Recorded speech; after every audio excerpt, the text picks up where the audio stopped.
Bonjour à tous, c'est Patricia. Je suis très heureuse de vous accueillir dans cette vidéo et très heureuse d'être pour la deuxième fois en compagnie de Flora Douville. La deuxième fois puisque on s'est vu une première fois au mois d'août. De retour chez moi, je me suis rendu compte que j'avais eu un petit souci technique. C'est pourquoi nous revoici et c'est pourquoi je te remercie doublement du coup de ta présence ici avec moi aujourd'hui. Avec plaisir. Et pour te présenter, Flora, comme souvent, les personnes qui font ce qu'elles aiment, il y a beaucoup de choses à dire. Et en plus, dans ce que je vais dire, il y a peut-être des choses qui sont obsolètes parce que, si j'ai bien compris, 2019 est une année de grands changements, de grands remaniements. Oui. Mais en gros, en tout cas, tu es une businesswoman. Tu es ou étais formatrice, coach, créatrice atypique, mystique, artiste, auteur de ce livre « Révélez-vous, votre garde-robe peut changer votre vie ». Et ton super pouvoir, c'est de remettre les femmes face à leur énergie pour qu'elles puissent donner un max en un minimum d'efforts. Et au centre de tout ça, il y a le vêtement et une méthode que tu as créée qui s'appelle la métamorphose. Oui. Est-ce que tu peux nous dire un peu plus sur tout ça? Ouais, avec plaisir. Je vais commencer par parler de cette méthode, la métamorphose. En fait, c'est une méthode que j'ai créée, que j'ai pas créée d'ailleurs en souhaitant créer quelque chose, c'est plutôt venu à moi et puis au fur et à mesure de mon évolution personnelle, en fait, j'ai dit oui, ok, on va y aller. Donc elle s'est créée sur plusieurs années, cette méthode. Et en fait, c'est une méthode qui permet d'aligner notre apparence physique à qui l'on est vraiment, enfin notre apparence vestimentaire, avec des vêtements, des accessoires, des couleurs, des formes, des matières qui nous correspondent vraiment. Parce que ce que j'ai découvert tout au long de mon évolution, c'est qu'en fait notre personnalité profonde, notre essence, elle s'exprime à travers notre corps, à travers notre apparence physique, ce qui veut dire que la couleur de nos cheveux, de notre peau, de nos yeux, la forme de notre corps, l'énergie avec laquelle on bouge, avec laquelle on fait les choses, en fait tout ça c'est absolument pas anodin et c'est des indications sur qui on est profondément. Et quand j'ai découvert ça, bon déjà ça a été une, j'allais dire une grosse claque, en fait c'est pas une claque parce que c'est pas du tout négatif, ça a été une espèce d'ouverture comme ça sur quelque chose que je soupçonnais pas de la vie, donc une ouverture sur une facette du monde que je trouve absolument fabuleuse, parce que de se dire que notre apparence physique en fait elle parle de qui on est profondément, enfin moi je trouve ça absolument magique et fascinant. Et du coup, cette méthode, eh ben, elle permet de faire le lien entre l'intérieur et l'extérieur, de façon à ce que quand on s'habille tous les jours, a priori, en Occident, donc de faire le lien entre notre façon de nous habiller, de nous présenter dans le monde et qui on est profondément. Parce que moi j'ai vécu ce que vivent beaucoup de femmes et d'hommes et enfin bref, à peu près tout le monde sur Terre qui a besoin de porter des vêtements.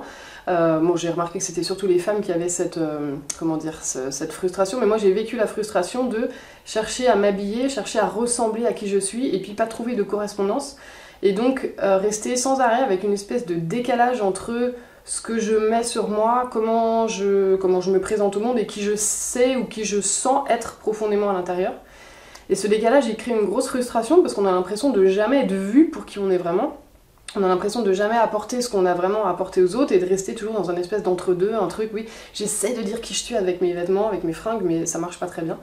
Donc cette méthode, en fait, elle s'est installée dans ma vie pour que moi déjà je puisse en bénéficier. Et puis quand j'ai compris l'intérêt de cette méthode et que j'en ai ressenti moi-même les effets dans ma vie personnelle, j'ai naturellement en fait, quand je me suis posé la question, la réponse pour moi était évidente à l'époque.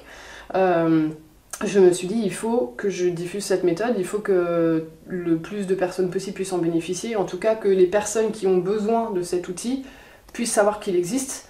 Et du coup, je me suis donné comme objectif de la diffuser au maximum. Voilà, donc ce livre, en fait, il fait partie de cette envie que j'ai eue de diffuser cette méthode, parce que les résultats sur moi, ils ont été déjà tellement impressionnant sur plein de plans que j'aurais jamais imaginé au départ, que voilà, j'ai décidé de transmettre ça. Donc Je sais pas si il y a d'autres points sur lesquels tu as envie que j'intervienne par rapport à cette méthode. Non, j'avais envie de rebondir par rapport à ce mot résultat, Ouais. parce que je pense qu'en effet, il y a un côté, donc être bien toi dans ta peau et être dans les bons vêtements, entre guillemets, ça aide, mais aussi par rapport aux relations, parce que finalement, on parle des vêtements, donc l'apparence extérieure, mais comme tu dis, en alignement avec l'intérieur. Oui. Et donc, c'est un peu la poule et l'œuf, je ne sais pas par quel bout tu le prends, mais il y a vraiment une idée de se connaître soi en profondeur pour mettre les bons vêtements. Tout à fait. Ouais, bah en fait, oui, la poule et l'œuf. Bah, ce que j'aime bien dans cette méthode, c'est qu'en fait, on peut partir de la poule ou de l'œuf, peu importe. À un moment donné, on va s'occuper de l'un, puis de l'autre, de l'un. Enfin, il n'y a pas vraiment de, comment dire, de sens ou d'ordre pour définir ça. Et c'est vrai que cette méthode, ce que je trouve super intéressant, c'est qu'elle permet de regarder effectivement ce qui nous va le mieux, donc ce qu'on va pouvoir porter à l'extérieur, mais elle permet aussi d'aller regarder ce qu'on a à l'intérieur. Et en fait, l'un mène à l'autre, qui mène à l'un, qui mène à l'autre, enfin ça va dans les deux. Et qui renforce l'un et l'autre. C'est ça. Donc en fait, moi je pars du vêtement, c'est-à-dire que quand on travaille avec la méta, c'est le petit nom court de la métamorphose, la méta.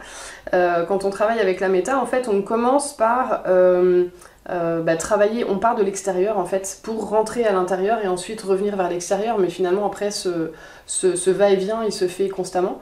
Et en fait, l'idée c'est de prendre, d'utiliser en fait des couleurs, des matières ou des formes qui ont toutes une vibration particulière, une énergie particulière. Et donc c'est de prendre ces différents éléments, de rentrer en contact direct et on va dire intime avec, c'est-à-dire de les poser sur son corps, de voir en fait ce qui se passe quand on confronte ces différents éléments à soi. Et de regarder ce qui se passe à l'intérieur, quels sont les ressentis, comment ça bouge à l'intérieur de soi, pour aller regarder où est-ce que c'est juste, où est-ce que ça vibre pareil, et où est-ce qu'au contraire ça pourrait être dissonant. Et donc on va comme ça jouer avec ces différentes couleurs, matières et formes, ce qui nous permet de rentrer, en fait ces éléments-là sont comme une clé pour rentrer à l'intérieur de soi, pour aller regarder ce qui se passe, pour aller regarder comment on fonctionne, qui on est, qu'est-ce qui nous correspond vraiment, pourquoi ça nous correspond, etc. Et puis quand on a défini ces différents éléments de notre personnalité, on travaille sur plusieurs plans de la personnalité, le plan physique, émotionnel et mental. Quand on a défini ce qui nous correspondait sur ces différents plans, on va pouvoir ressortir, en fait, revenir vers l'extérieur en utilisant les couleurs, les matières et les formes qu'on a identifiées comme étant les bonnes. Parce qu'on sait que si ce sont les bonnes, en fait, le fait de les porter va avoir comme effet naturel, c'est vraiment un truc énergétique de résonance, ça va avoir comme effet de nous porter, de nous soutenir, d'aller avec qui on est, en fait, d'accompagner notre mouvement naturel, notre essence naturelle. Et du coup, oui, les effets, c'est qu'on va se sentir hyper bien, c'est qu'on va rayonner, qu'on va être beau, belle, on va vraiment être soi, on va avoir l'air soi dans le monde. Donc, ce qui se passe pour soi à l'intérieur, c'est déjà une super détente et quelque chose de « Ah, ça y est, j'ai l'impression d'être moi », c'est vraiment très agréable. Mais pour les autres, en fait, il y a quelque chose, même si les gens n'arrivent pas forcément à dire « Ah, tu t'es habillée d'une manière qui te correspond ou je sais pas quoi », les gens vont voir, ils vont sentir en fait qu'il y a quelque chose de juste, de clair, de simple dans la tenue, dans l'apparence de la personne, quelque chose qui est bien aligné et qui parle tout seul, quoi. C'est un truc qui m'a vraiment épatée, oui, en découvrant ta méthode, le fait que moi en tant que kinésiologue, tout ce qui est énergie, je l'utilise et l'énergie, je sais que c'est les sons, que c'est les couleurs, que c'est les pierres, les minéraux, tous ces machins-là, les végétaux et tout. Mais le vêtement, j'avais vraiment jamais pensé à ça. Alors que c'est comme si on dit on a un corps physique, un corps mental, un corps émotionnel, on pourrait rajouter un corps vestimentaire. Tout ça fait vraiment un ensemble qui fait qu'on se sent soit à côté de ses pompes, soit juste et aligné. Tout à fait. Et que ça nous renforce vraiment, ce qui va un peu à l'encontre alors de cette idée qu'on peut avoir de aujourd'hui je me sens super bien, je vais mettre des couleurs vives, aujourd'hui je me sens un peu down, je vais mettre des couleurs plus sombres ou quoi. C'est pas juste selon ta méthode. C'est ça. D'ailleurs, on peut faire ça et puis après il y a des personnes qui vont dire je me sens down, du coup pour contrebalancer mon humeur je vais mettre des couleurs vives pour essayer de me remonter un petit peu le moral. Non, en fait ça c'est c'est comment dire, c'est s'habiller en fonction d'états d'âme ou d'états d'être qui sont complètement fluctuants, ou d'états émotionnels qui sont, parce que c'est souvent au niveau émotionnel en fait qu'on peut avoir ces changements comme ça d'humeur, de tempérament. Et en fait ces variations, elles font absolument pas partie de qui on est profondément. Ces variations, c'est des variations qu'on vit parce qu'en tant qu'être humain, en fait, on sera toujours soumis à ces variations. Enfin, soumis, c'est-à-dire qu'on est une sorte de véhicule et en fait, on va vivre sans arrêt des états émotionnels différents, des états émotionnels super forts, de l'intensité, des fois de la mélancolie, de la tristesse, de la colère, de la peur, etc. Ça fluctue tout le temps. Et ça fait pas partie de qui on est profondément, c'est juste des choses qui nous traversent en fait. Bon, après, l'idée c'est de pouvoir se laisser traverser par ça, parce que plus on bloque en fait comment dire, un réservoir d'énergie, c'est dommage. Mais notre apparence physique, en fait, elle est liée non pas à nos états d'âme et à ces fluctuations d'humeur et de tempérament. Notre apparence physique, elle est liée à notre essence profonde. Et c'est d'ailleurs pour ça que quand on est en colère, quand on est triste, quand on est mélancolique, on peut avoir comment dire, le visage peut changer un petit peu, il peut y avoir une posture qui va être un peu plus voûtée, un peu plus ouverte, un peu plus... Enfin voilà, mais c'est des changements qui sont extrêmement mineurs. On n'a pas la couleur des yeux, la forme du visage, la structure physique qui va changer parce qu'on est dans un état émotionnel différent. On reste profondément qui on est. Et en fait, nos vêtements, pour qu'on soit vraiment bien dedans, mais ça c'est quelque chose que j'ai vraiment constaté, je ne l'ai pas inventé et ensuite essayé de l'imposer à quelque chose, enfin, je l'ai constaté de façon très empirique, simplement en observant comment moi je fonctionnais et comment les gens fonctionnaient autour de moi. On a besoin des mêmes choses en fait. On n'a pas besoin de matières différentes ou de couleurs différentes ou de formes différentes en fonction de comment on se sent. Ça, c'est des histoires qu'on se raconte souvent en se disant oui, mais si je mets des couleurs vives, je vais être beaucoup mieux. Alors, ça va peut-être avoir un très léger effet, mais il y a de grandes chances en fait que notre état émotionnel il bouge pas du tout, juste parce qu'on a mis une couleur vive en fait. Notre état émotionnel, il a besoin d'être géré autrement. On a simplement besoin de vivre nos émotions, de les accepter, de les laisser nous traverser plutôt que de les bloquer. Mais notre corps, lui, il a besoin des mêmes vêtements. Voilà, moi, quand je me réveille le matin, je me regarde pas dans le miroir en disant alors aujourd'hui, qu'est-ce que j'ai, avec quoi il va falloir que je compose. Ben non, en fait, j'ai le même corps que la veille, qui est le même que l'avant-veille, qui est le même que... Voilà. Parce qu'en fait... qui tu es aussi. Mais c'est ça, parce que mon corps, en fait, il est une représentation de qui je suis, alors avec des petites modifications, des petites transformations, des petits changements, mais globalement... voilà, quand on s'est retrouvé tout à l'heure dans le hall de l'hôtel, et ben en fait tu m'as reconnu. Pourquoi? Parce que c'est mon essence en fait. Mon essence, elle est là, elle parle et j'ai la même essence et du coup il y a quelque chose en fait qui est commun et qui reste dans ce que je suis physiquement. Et mes vêtements, pour que je me sente bien, en fait, ils ont besoin d'être en accord avec ça. Le reste, en fait, c'est la météo. C'est juste, il y a des nuages aujourd'hui, ah bah aujourd'hui il fait beau, aujourd'hui il pleut un petit peu, aujourd'hui il y a du vent, voilà. Ça, c'est la météo, c'est l'émotionnel. Mais c'est pas en fonction de cet émotionnel qu'on doit s'habiller.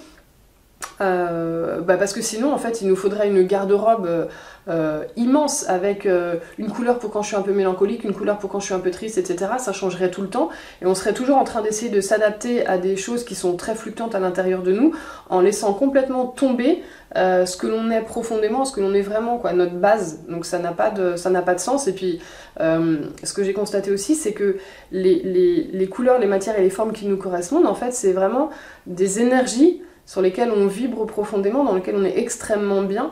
Alors moi je sais pas lire les auras, mais je peux sentir en fait quand même que l'énergie de la personne, elle est vraiment décuplée quand on porte les vêtements qui nous correspondent, et ces vêtements-là ne changent pas en fait. Donc c'est vraiment quand je porte mes couleurs, mes formes et mes matières, que je sois fatiguée, que je sois triste, que je sois super joyeuse, ben de toute façon mon énergie elle va être bien posée et bien stable, parce que je suis dans quelque chose qui me correspond. Et après, il y a les états fluctuants émotionnels. Oui, mais où ça peut être un piège, du coup, de se dire je vais mettre une couleur super lumineuse pour remonter mon énergie alors que je me sens down. Ouais. Parce que si cette couleur lumineuse ne me correspond pas, elle va plutôt être aussi un frein. Elle va pas aider à faire remonter mon énergie, mais le contraire. Bah c'est ça, elle va me plomber, et en fait, ça va être non satisfaisant, c'est-à-dire que je peux avoir un mouvement comme ça de « Ah, je vais mettre une couleur lumineuse, ça va me faire du bien », Mais en fait, c'est un, comment dire, je vais pas avoir les résultats que je veux en fait. Donc pendant l'espace d'un instant, comme dans ma tête, je me dis, ah c'est chouette, je vais faire ça, donc ça va peut-être, allez, pendant 10 minutes, en fait, m'apporter une espèce d'impression que les choses sont un peu plus légères. Mais en fait, je vais pas me sentir bien dans la journée avec cette couleur et ça va pas du tout en fait changer quoi que ce soit dans mon énergie. Au contraire, ça va plutôt me descendre et pas me faire du bien. Donc non, c'est illusoire en fait. Mhm. Alors tu te définis aussi comme une anti-conseil en image. Il y a des choses qui te dérangent profondément dans le conseil en image tel qu'il est le plus souvent véhiculé. Ouais, oui, tout à fait. En fait, j'aime bien cette expression d'anti-conseil en image. Le conseil en image, alors déjà moi j'ai pas, comment dire, le conseil en image je le vois de l'extérieur et de l'expérience de toutes mes clientes qui sont passées par le conseil en image et qui viennent me voir ensuite. Certaines, toutes ne sont pas passées par là, mais certaines. Moi j'ai pas fait d'école de conseil en image, j'ai pas appris en fait de l'intérieur le conseil en image, donc j'en parle de l'extérieur, mais ce que je constate c'est que dans le conseil en image, il y a vraiment une idée ou comment dire, une invitation à prendre une personne lambda, enfin voilà, qui vient pour du conseil en image, et à regarder tout ce qu'on va pouvoir rééquilibrer chez cette personne, c'est un mot qui me hérisse le poil. Qu'est-ce qu'on va pouvoir rééquilibrer chez cette personne pour qu'elle ait une apparence plus harmonieuse, qu'elle ait l'air plus ceci ou plus cela. Alors on va souvent dire oui, mais on prend en compte énormément sa personnalité, ses goûts, ses choix pour vraiment travailler avec la personne sur qu'est-ce qu'elle a envie de dégager comme image. Mais moi il y a deux choses en fait qui me conviennent pas là-dedans. La première c'est que une personne qui a envie de travailler sur son image en fait, elle peut très souvent, c'est très souvent le cas, arriver avec une demande ou avec des envies qui sont à côté de la plaque, à côté de qui elle est, voilà, parce qu'une personne ne se connaît pas forcément extrêmement bien. Elle peut avoir très envie de quelque chose, avoir très envie de ressembler à une idole, à une personne qu'elle apprécie, ou bien même un type de personne, enfin vouloir s'identifier en fait à un groupe de personnes, sans remarquer qu'elle n'a pas du tout la même énergie, elle n'a pas les mêmes qualités, les mêmes compétences, les mêmes dons. Et du coup, c'est à côté de la plaque de vouloir ressembler à un groupe ou s'identifier en fait à un groupe de personnes. Et le conseil en image, en fait, n'a pas d'outils pour pouvoir permettre à la personne de dire, bah, en fait, regarde, tu essaies de t'identifier à un groupe, mais ça ne te correspond pas. Donc on va plutôt aller regarder ce que toi, personne unique, en fait, tu as à apporter et vers quoi tu vas pouvoir te diriger en termes de choix vestimentaires, voilà, pour te sentir bien, pour être aligné, etc. Donc déjà, ça peut être complètement à côté de la plaque et le conseil en image ne va pas du tout remettre ça en cause et on va dire « Ah d'accord, vous avez envie d'avoir un look un peu rockstar, un peu avec je sais pas moi, des clous, du noir, du cuir, des choses comme ça. » Mais la personne, ça peut être voilà, complètement à côté de son énergie. Donc on va l'emmener en fait dans une voie qui n'a rien à voir. Ça me pose problème. Et la deuxième chose qui me pose problème, en fait, c'est cette notion de rééquilibrer. Quand on fait du conseil en image, d'ailleurs, ça peut être des fois même pour de la coiffure, pour du maquillage, pour vestimentaire, tout. Il y a toujours cette notion de en fait, vous avez les épaules un petit peu larges, donc on va essayer de voir ce qu'on peut faire, est-ce que vous pouvez porter pour rééquilibrer la silhouette, pour faire en sorte que quand on vous voit debout, en fait, on n'ait pas l'impression que les épaules soient super larges, donc on va du coup rééquilibrer avec quelque chose d'étroit ici, et puis peut-être quelque chose d'un peu bouffant au niveau des hanches, voilà. Ou bien vous avez, au contraire, vous avez les épaules super étroites, donc je vais vous conseiller de porter plutôt des épaulettes et des choses qui viennent donner du volume ici, en fait, pour rééquilibrer visuellement. Et ce truc-là, il est insupportable parce que ça veut dire que la personne, naturellement, en fait, elle est déséquilibrée. Voilà, donc en fait, le constat ou le message qui est renvoyé systématiquement dans le conseil en image, c'est en fait, ton corps tel qu'il est, il est pas bien, il est pas beau, la nature, elle a mal fait son boulot, elle s'est plantée, donc là, c'est trop large, là, c'est trop étroit, là, c'est trop gros, là, c'est trop fin, là, c'est trop bas, là, c'est trop haut, là, c'est... Enfin, voilà, il y a toujours, en fait, quelque chose à rééquilibrer, donc ça veut dire qu'il y a toujours quelque chose qui ne va pas, et du coup, ça renvoie un message que je trouve, mais... qui est horrible, qui est puant en fait. L'être humain, il est pas bien comme il est, et il faut travailler dessus en fait pour réussir à en faire quelque chose d'à peu près potable et regardable.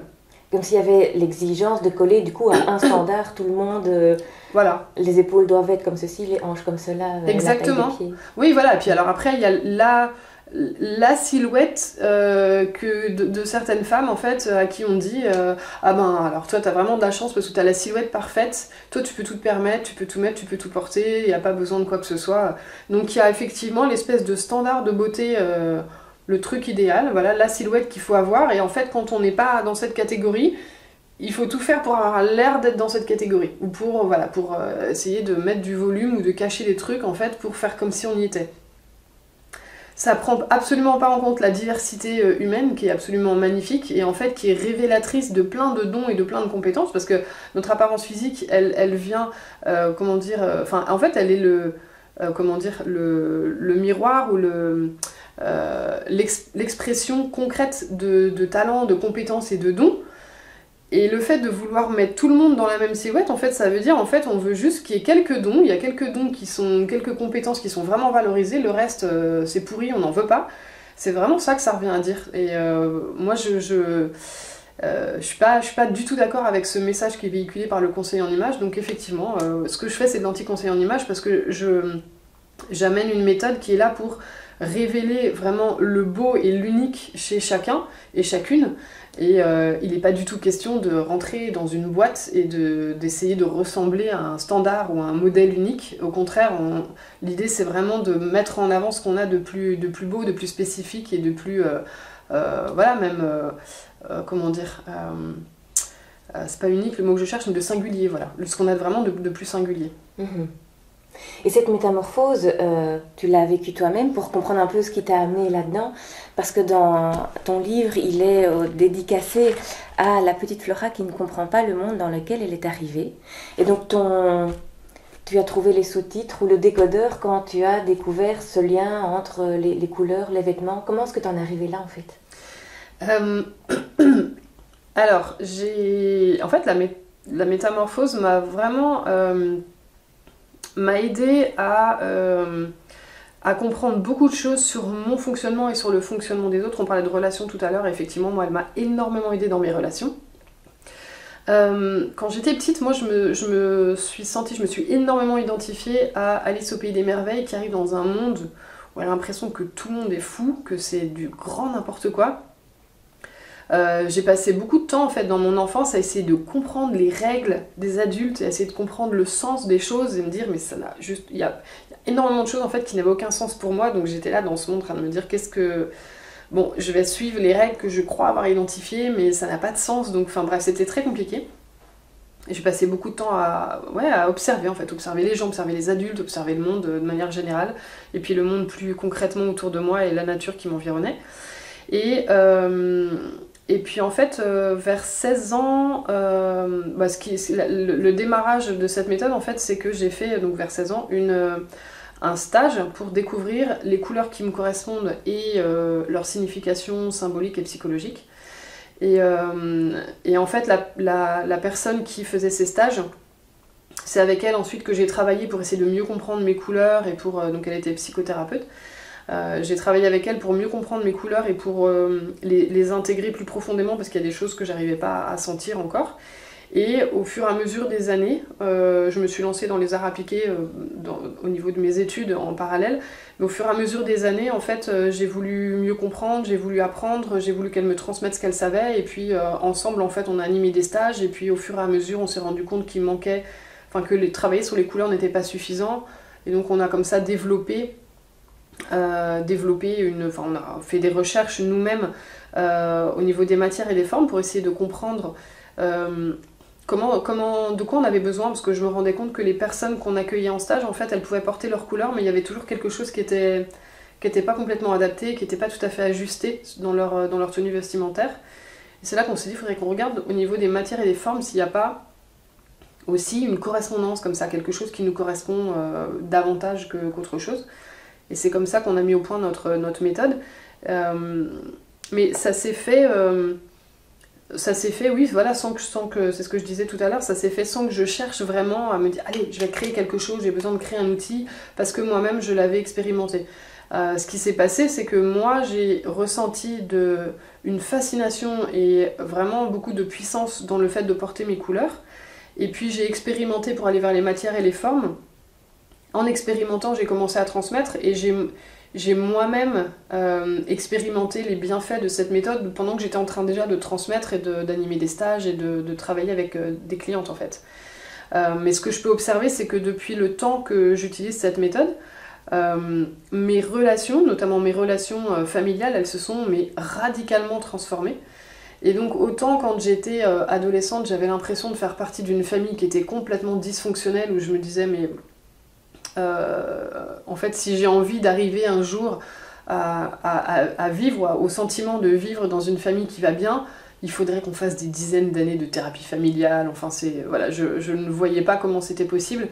J'avais des relations qui étaient assez distantes avec mes parents et avec mon frère, et puis les relations, enfin elles étaient distantes et puis pas toujours très satisfaisantes, il y avait de la frustration, il y avait de l'incompréhension pour moi, enfin c'était pas très très facile. Et en fait, en travaillant sur moi avec cette méthode, en la mettant au point, en travaillant avec mes clientes, etc., du coup j'ai regardé aussi quels étaient les profils des membres de ma famille, en fait, le profil de mon frère, de ma mère, de mon père, le mien. J'ai commencé à faire des comparaisons et je me suis rendu compte en fait que le profil des différents membres de ma famille, quand je l'ai compris, il m'est apparu évident tout ce qui s'était passé, tout ce qui s'était joué en fait pour moi dans mon enfance, plus tard, nos relations, les conflits, les attentes, les non-dits, etc. Tout m'apparaissait normalement, c'est-à-dire que j'ai vraiment vu que mon profil et celui de mon père, par exemple, étaient vraiment des profils très différents. Moi, quand j'étais petite, j'avais des attentes vis-à-vis de mon père, mais que je ne lui nommais pas, en fait, je lui donnais pas, comment dire, déjà, j'avais pas bien conscience, en fait, que j'avais des attentes envers lui.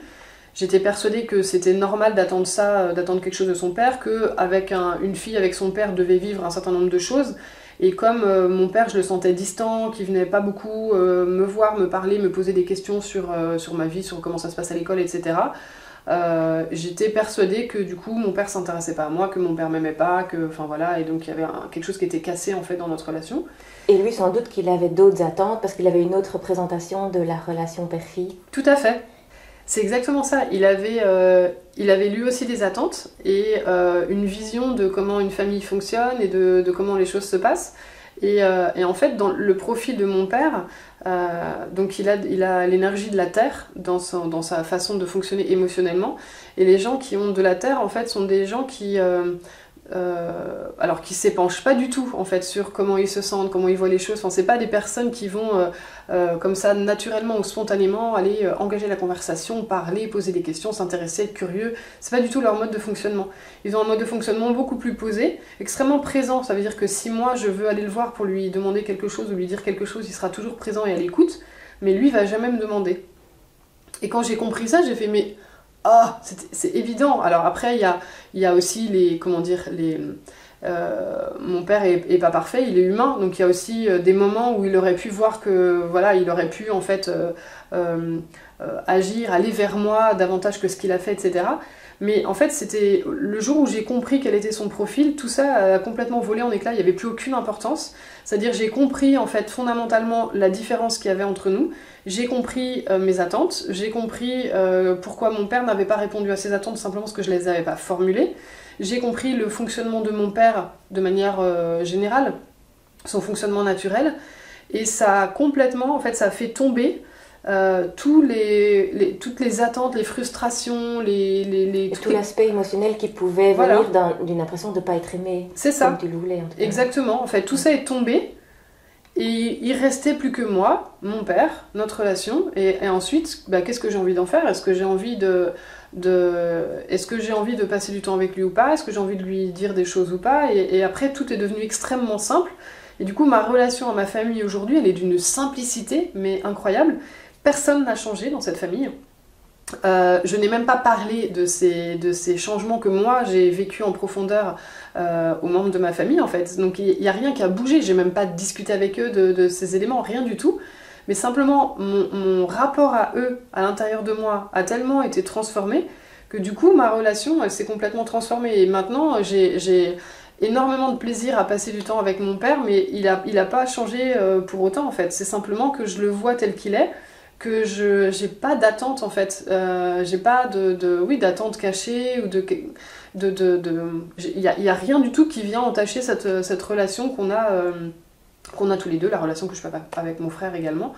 Et donc mes relations se sont complètement simplifiées et se sont nettoyées en fait de tous les résidus, les petites choses que je pouvais avoir moi à l'intérieur, parce qu'il y avait des non-dits, il y avait des attentes, il y avait des je veux que mon frère fonctionne comme ça, ou je veux qu'il soit comme ça avec moi, mais en même temps, comme il n'est pas comme ça, en fait, du coup ça crée toujours un décalage et de la frustration, voire de la colère, de la tristesse ou je ne sais quoi. Et en fait, quand tout ça a sauté, il y a mon frère derrière qui est là, toujours lui-même, avec tout ce qu'il a de chouette à offrir au monde, et moi je peux en profiter. C'est ce que tu expliquais avec ton côté Alice au pays des merveilles, que c'est quoi ce monde bizarre, et au fond, à partir du moment où tu te connais mieux, et tu as un autre regard sur le monde aussi, tu comprends mieux comment il fonctionne, et il y a moyen du coup de s'adapter, de voir les choses différemment. Ouais, c'est ça, et vraiment de se nourrir du monde, quoi, de ce qu'il a à offrir. Un autre truc qui m'épate complètement dans ton parcours, c'est que tu dis à 16 ans, tu commences avec ce stage de développement personnel à découvrir quelque chose, mais alors on n'en est pas encore dans le domaine professionnel. N'empêche qu'à ce moment-là aussi, tu dis que tu étais déjà déterminée plus tard à faire un métier que tu créerais toi-même. Oui. Moi, je n'avais pas cette imagination-là à 16 ans que ça pouvait exister de créer son métier. Mais d'où ça vient, du coup, ça, chez toi, cette détermination-là et cette certitude-là que tu allais créer ton métier? D'où ça vient? C'est une bonne question. Je me souviens très très bien quand j'étais au lycée avec tout... je me souviens d'un moment en particulier en fait dans la classe où on devait être en première ou en terminale, un moment en fait où nos profs étaient en train de nous questionner sur nos choix professionnels et les orientations, les écoles ou les universités éventuellement qu'on allait demander suite au lycée. Et en fait j'entendais tout le monde dire moi je vais faire un UT, moi je vais aller à l'université faire je sais pas quoi. Et moi je me sentais en décalage total avec tout le monde. Parce que je sentais à l'intérieur de moi que le métier que j'allais faire, en fait, il n'existait pas encore. Et ça, c'est... je saurais pas dire d'où ça vient exactement. Alors, il doit y avoir là-dedans du reste de Alice au pays des merveilles qui dit non mais alors attendez-moi, ce monde-là avec plein de choses qui me paraissent étranges, loufoques, bizarres et que je ne comprends pas, moi je vais pas m'engouffrer là-dedans en fait, les yeux fermés et la tête baissée, juste pour suivre en fait le troupeau, ça m'intéresse pas. Et il y avait vraiment un côté chez moi qui disait moi si je fais quelque chose en fait je veux que ce soit extrêmement joyeux, je veux que ce soit excitant, je veux que ce soit, j'ai envie de faire un métier qui me plaise, ça m'intéresse pas du tout de faire un métier juste pour faire un métier et pour gagner ma vie, c'était pas l'idée que j'avais de ma vie, de la vie que je voulais vivre.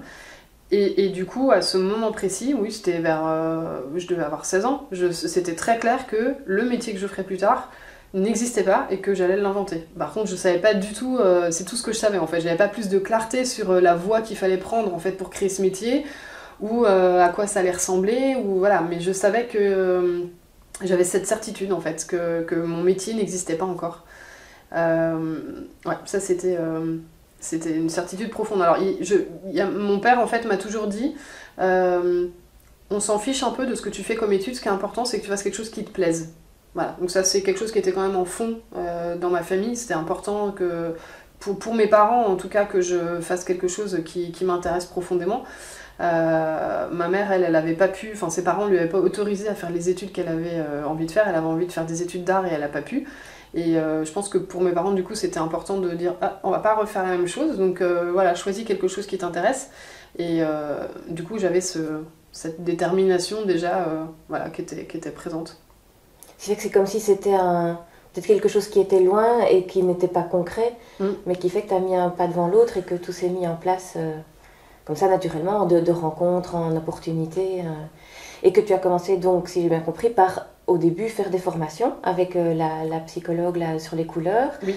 Et puis donc tu as créé la méthode, tu as fait ce livre, tu as formé toi-même des personnes qui forment à leur tour, enfin qui coachent à leur tour. Et puis maintenant, 2019, tu vas en dire un peu plus parce que si j'ai bien compris, t'arrêtes le coaching, t'arrêtes les formations. Alors, ouais, il va se passer plein de choses en 2019. En fait, j'ai effectivement formé, en fait, moi j'ai travaillé avec mes propres clientes et j'ai formé des personnes à utiliser cette méthode pour qu'elles puissent elles-mêmes développer leur pratique avec leurs clients et leurs clientes. Et en fait, là, je suis à un très très chouette tournant dans ma vie parce que j'ai fait des études d'art appliqué. En fait, j'ai vraiment toujours eu un goût pour la création, pour, alors je veux dire l'art, ça fait un peu fourre-tout, grand, général, mais la création, c'est vraiment le cœur de ce que j'aime faire. Et cette méthode, en fait, elle porte vraiment bien son nom, la métamorphose, parce qu'elle m'a permis, moi, de me métamorphoser, en fait, et de mettre un pied dans l'entrepreneuriat, enfin même mettre les deux pieds dans l'entrepreneuriat, et de vraiment... j'ai découvert énormément de choses, je ne savais même pas, en fait, quand j'ai commencé cette méthode, que j'allais devenir entrepreneuse. Je ne savais pas que j'avais l'esprit entrepreneur. Et en fait, cette méthode m'a permis d'apprendre ce que c'est que le métier d'entrepreneur, parce que c'est vraiment un métier, enfin, ça demande vraiment des compétences particulières, et on ne se dit pas, bon, hop, je vais lancer une entreprise ou créer voilà, mon activité comme ça. Non, ça demande vraiment beaucoup de concentration, de détermination, de focus, d'investissement sur soi, sur son business, etc. Et donc j'ai appris tout ça grâce à la métamorphose, et en fait là j'ai l'impression d'arriver à un moment où je suis en train de retrouver en fait par exemple, j'ai retrouvé le mémoire que j'avais fait à la fin de mes études d'art appliqué. Donc c'est un livre que j'ai écrit il y a 15 ans et je l'ai retrouvé il y a quelques semaines, et quand je l'ai ouvert, en fait, j'ai retrouvé vraiment toute la passion qui m'animait à ce moment-là, et j'ai vraiment envie de faire quelque chose de tout ce que j'ai créé pendant mes années d'études d'art appliqué. Et j'ai l'impression, en fait, d'être... comment dire, de me retrouver comme au sortir de ces études d'art appliqué, mais avec tout ce que cette méthode m'a apporté en plus et tout ce que j'ai appris sur le monde de l'entrepreneuriat. Donc je n'ai plus du tout le même état d'esprit, j'ai plus du tout la même façon de voir les choses, mais par contre le cœur de ce qui m'anime, en fait, de ce que j'ai envie de dire, de ce que j'ai envie de créer et pourquoi j'ai envie de le faire, c'est toujours là, c'est toujours présent. Et du coup cette année... je vais vraiment laisser beaucoup plus de place, enfin je vais même laisser carrément la place à toutes les personnes de mon équipe et toutes les personnes que j'ai formées pour vraiment qu'elles puissent accompagner avec la métamorphose. Mais moi j'ai décidé d'arrêter l'accompagnement parce que c'est vraiment, c'est pas, même si j'ai eu du plaisir à le faire pendant des années, je sens que c'est pas exactement là où j'ai envie d'être. Là où j'ai envie d'être, c'est vraiment dans la création. Et du coup voilà, je continue à développer mon activité. Et je vais continuer à parler de la métamorphose et à faire connaître la métamorphose, mais c'est plus moi, en fait, qui vais animer ni les formations, ni les stages, les accompagnements, etc. Mais c'est de nouveau dans ce chemin de métamorphose, d'être de plus en plus juste et au cœur de toi-même, qui fait que ça se répercute sur tes activités extérieures, en fait. Ben c'est ça, et c'est pas nouveau, parce que je sais depuis longtemps que l'accompagnement et le coaching, en fait, c'est pas ma voie, c'est-à-dire que c'est pas là où je suis le mieux, en fait, quand je suis en train d'accompagner des gens, même si j'ai l'expérience et l'expertise qui font que la façon dont je vais accompagner la personne, elle va être fine, et puis ça s'est tellement travaillé sur le temps qu'effectivement j'ai une façon d'accompagner qui est... qui est très, très juste et très pertinente. Mais moi, je sens qu'à l'intérieur, c'est pas l'endroit où j'ai le plus envie d'être. Donc je suis très attentive à ça, et du coup, c'est un virage qui est assez particulier à prendre parce que je suis la créatrice de la méthode et parce que j'ai travaillé avec cette méthode pendant des années. De dire, bon, ben voilà, je vous passe le relais, en fait. Mon équipe est là maintenant pour prendre le relais et pour y aller. Donc c'est un passage qui est super, super important et en même temps super excitant pour moi, parce que revenir à mes premières amours, on va dire, revenir à la création pure, c'est très très très excitant pour moi. Alors pour clôturer cette interview, ma question conclusion, ce serait justement quelqu'un qui n'a pas une vie super excitante, qui ne se sent pas tout à fait à sa place. Quel serait ton conseil à toi pour une personne comme ça qui ne sait pas, quoi faire d'autre, ou qui ne sait pas vers quoi se diriger, ou qui a peut-être trop peur pour faire les changements nécessaires? Ma recommandation, ce serait d'utiliser une méthode de connaissance de soi pour redessiner les contours de sa personnalité, en fait, pour pas les redessiner, mais les redéfinir. Quand on est un petit peu perdu et qu'on n'est pas bien là où on est, qu'on a envie de changement, mais qu'on ne sait pas très bien par quel bout prendre les choses, Pour moi, c'est important de revenir à l'intérieur de soi, de retrouver vraiment ce qui nous anime, de retrouver ce que l'on est profondément, parce qu'on a pu se perdre en chemin.